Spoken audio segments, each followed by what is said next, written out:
Hi guys, in this video I'm going to be going over 8.12 patch notes and I'm going to be focusing on how these changes are going to affect Shaco. So that means for most of the champions I really don't care how their number tweaks are because especially like Lee, she's squishy. Shaco, no matter what, still gonna squash her like a bug.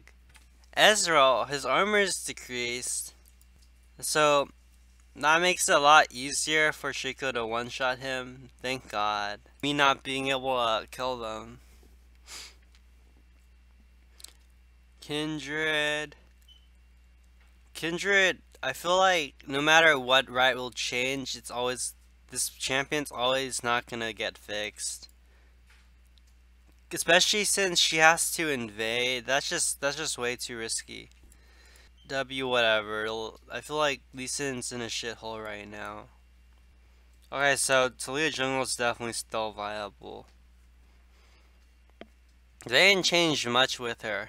They just reduced her Q damage, which 10% is not a big difference. So I think this is probably the most important part of this patch.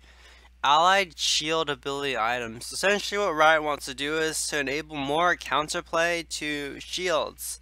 So the way they're doing that is either for Janna they're going to add a delay over its duration, a decay over its duration. And then for Karma, Lulu, Orianna, they're gonna reduce the shield duration to 2.5 seconds from before, which actually varies.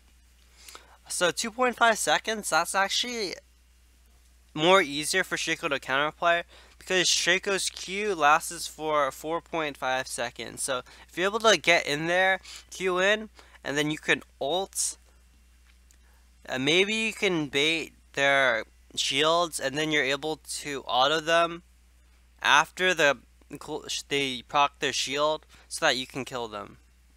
So yeah, it's much easier, probably gonna be much easier to kill champions with shields. And this is probably an indirect buff to Shaco because the two things that counter Shaco and assassins in general are tanks, which with CC or CC in general, and shields.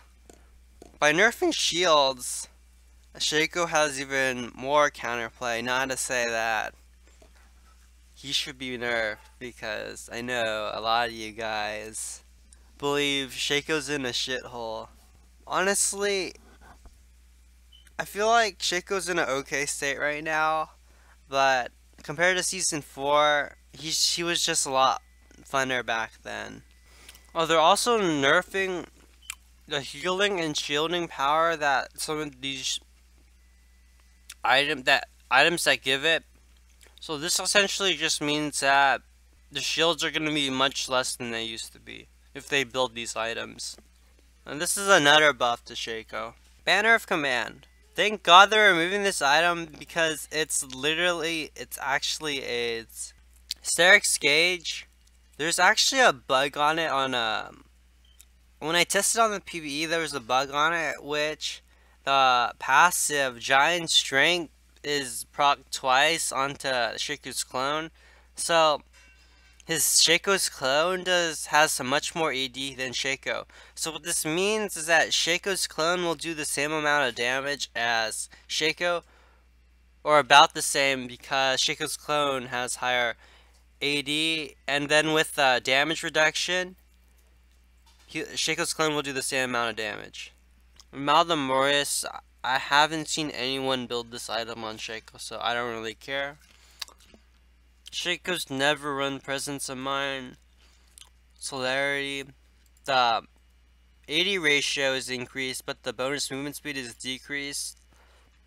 Shaco doesn't really, unless you're going Yomus, this is probably not worth it. And also Mobies, because then your first auto will probably do much more damage. But apart from that, I feel like a lot of people before, they just went this because it gave a lot of movement speed.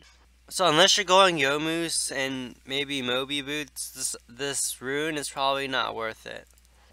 Hail to Blades. I've stated my opinion on this rune before. I don't think this item's really good on 80 Shaco. If you're going Bruiser though, maybe it's viable, but then there's just much better runes in the precision tree, so this rune's probably not that too great on Shaco. And just Dark Harvest and Electrocute are just so much better. That's about it for these patch notes. Thanks for watching.